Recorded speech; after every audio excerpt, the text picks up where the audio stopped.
Welcome to Where They Wander. We are Kat and Kev, and we travel full-time around the United States in our Grand Design Imagine. We're still making our way westward.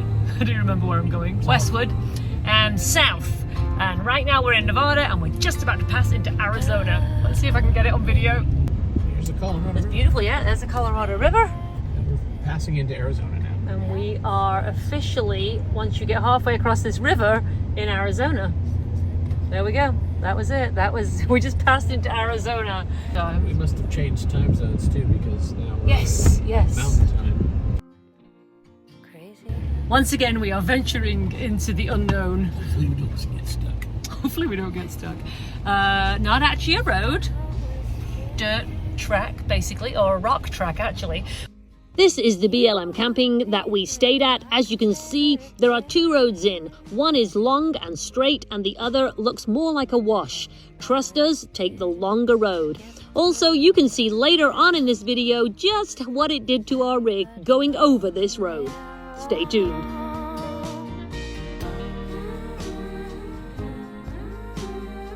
If you're not one of our subscribers yet, go ahead and hit that subscribe button so you don't miss out on any of our awesome adventures.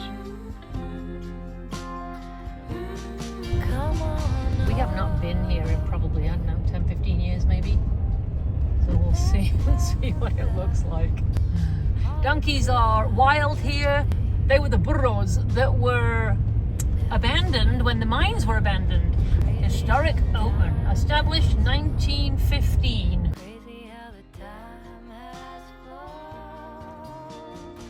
Oatman is actually a very small town with just one main street. We suggest parking here prior to hitting the main street where all the donkeys are. This area has been very popular for making movies. And the latest one was a series that was made in 2016 called Hell on Wheels for television, which is that one at the bottom right there. But also How the West Was won 4 Academy Awards, was filmed here. Edge of Eternity and Foxfire from the 50s. I'll let you sleep through the morning. I'll let you off with a warning. Well, this is what Oatman is really famous for. Just hanging out, a nice warm day. These guys are just hanging out. Windy last night, so we're resting. We were busy last night. It was very windy. Hi, hey dude. He's like, no lady. I'll give you my light to borrow. Signs everywhere that say donkeys bite and kick. Convicts. Oh, you have to pay to go in the jail.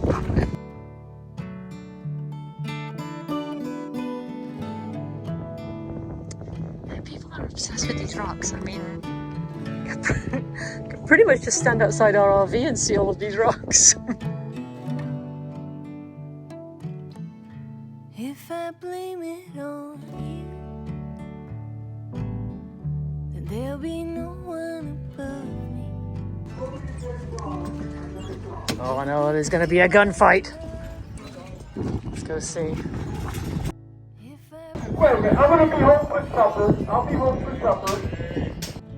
If I blame it on you, then I'll stick by you for certain. Look at all these dollar bills. It's a restaurant. Yeah, it's the restaurant. Hotels through here. We'll go have a look in a minute, but we're going to have lunch. We estimate that there is $50,000, literally dollars, in this restaurant, and more go up every day. We're going to go through to the hotel where Clark Gable and Carole Lombard apparently spent a night of their honeymoon. But this is the old hotel here. It's now an ice cream parlor, and there's more of these dollar bills everywhere. We're going to go up there. The Oatman Hotel was a gift shop, museum, restaurant and bar. The oldest two-story adobe building in Mojave County and is registered with the National Historic Society, built in 1902. We've made our way upstairs, and this is the hotel room where Clark Gable and Carole Lombard spent the night of their wedding.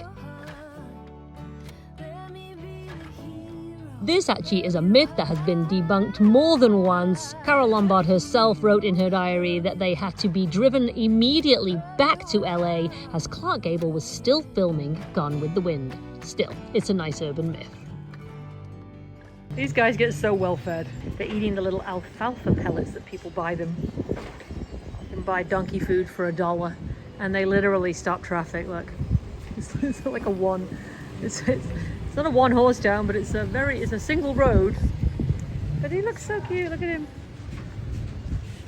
This restaurant and saloon, and in fact the town itself, were named after Olive Oatman, one of two sisters who were taken in 1851 by the Apaches. They were held as slaves from 1851 to 1855 when they were traded back to their families for a horse, some blankets and some beads. Both girls had been marked with blue ink on their chins to denote the fact that they were held as slaves.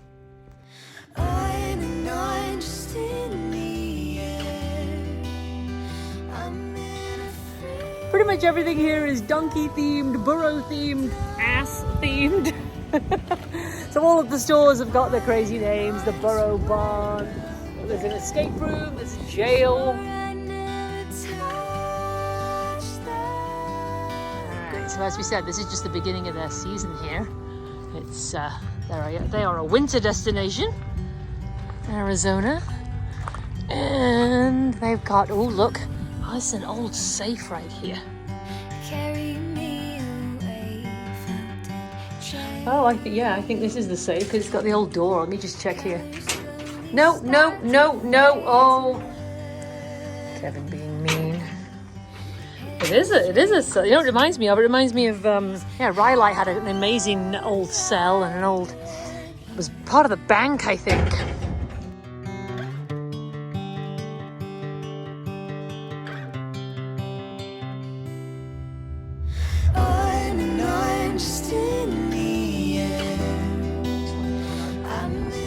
This is cool. Let's go have a look over here. 1897 jail punishment cell. But I'll try it out. Does it open? You can try it out. Get on in. He's going to close himself in it.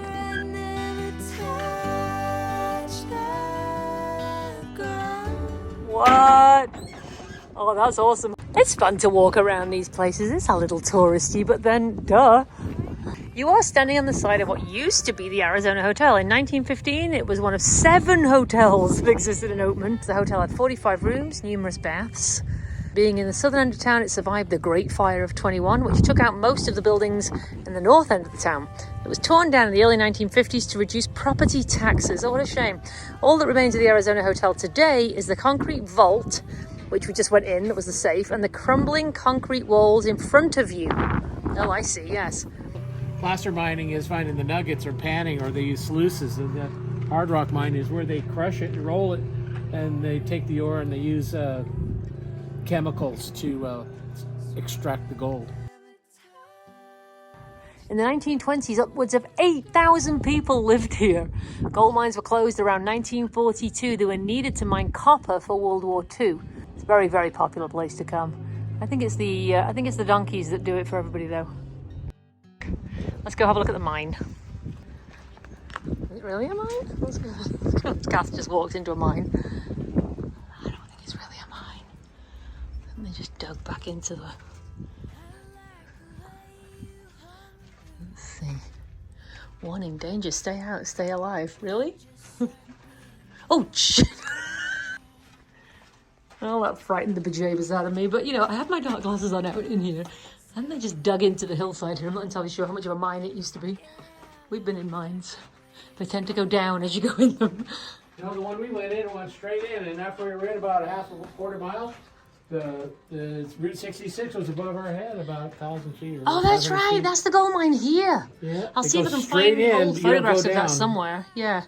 But if they were mined here, they must have stopped right here.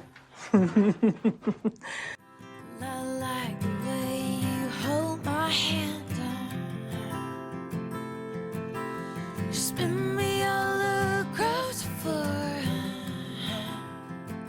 Yeah, I like the way you know that dancer. Well, I found the post office, which is good because we're going to send some postcards. I tend to mail postcards en masse, so most people are getting postcards 3 and 4 at a time. And I like the way you sing your songs. You've been singing to me. We're moving. We just had one night here boondocking in Arizona, but as we were packing up, we found a leak. So we're going to go investigate and see what it is. Now, Kev was bringing the jacks up, stabilizing jacks, and lo and behold, we have a leak. The leak is coming down from what looks like the water heater, but this is where the piping is for that. So we're going to undo these and see if we can see the connections. All right, now these are the connections here, and it looks okay to my eye, but Kevin's gonna go get his light. With a little bit of light, we can see that this is leaking. Watch. Okay. Look at that. See it coming out? Oh my goodness. Something's broken right there. We turned off the water to the hot water tank and gingerly made our way out of this boondocking spot. We do not recommend this spot, especially where we camped. I've isolated the problem as the PVC elbow. It's been cracked over some vibration, gone over some rough roads, so it can happen. So I need to replace that PVC elbow, and I have to cut the PEX tubing clamp off first. So I have to figure out how to do that. Before I remove the broken elbow, I need to drain the water out of the hot water heater tank.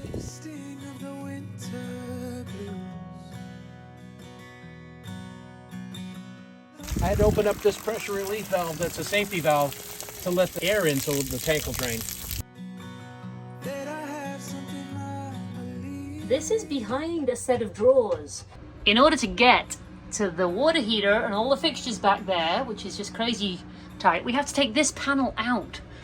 So hopefully we can take it out and save it.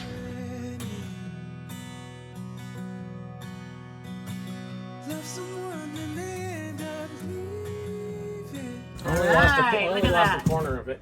You always want to keep in mind when you're doing these repairs that you do actually want to sell this rig eventually. So we managed to save it, which is pretty cool. And now he has better access to the water heater. I don't know whether you can see where we're at here, but this is underneath the office in the Grand Design Imagine 2670 MK. And so this is the only way you can really get to the water heater, which is down here, which is just crazy, isn't it? I'm disconnecting the tubing from the tank. Still be water in this one, but it's closed right there. So. Okay.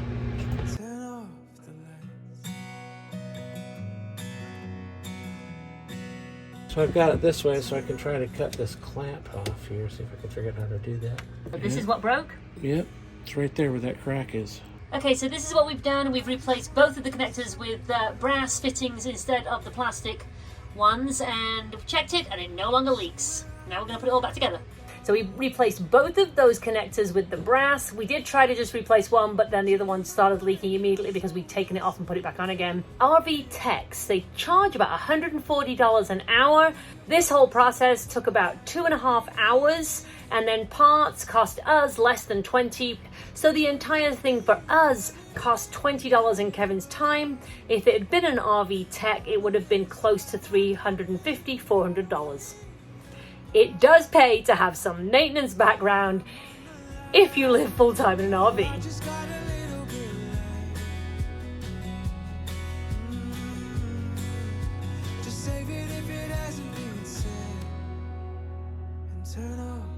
We hope you've enjoyed our trip to Oatman and our emergency repair of our water heater. Join us next week as we travel to the official center of the world and the Yuma Territorial Prison. Until then, we'll see you on the trail.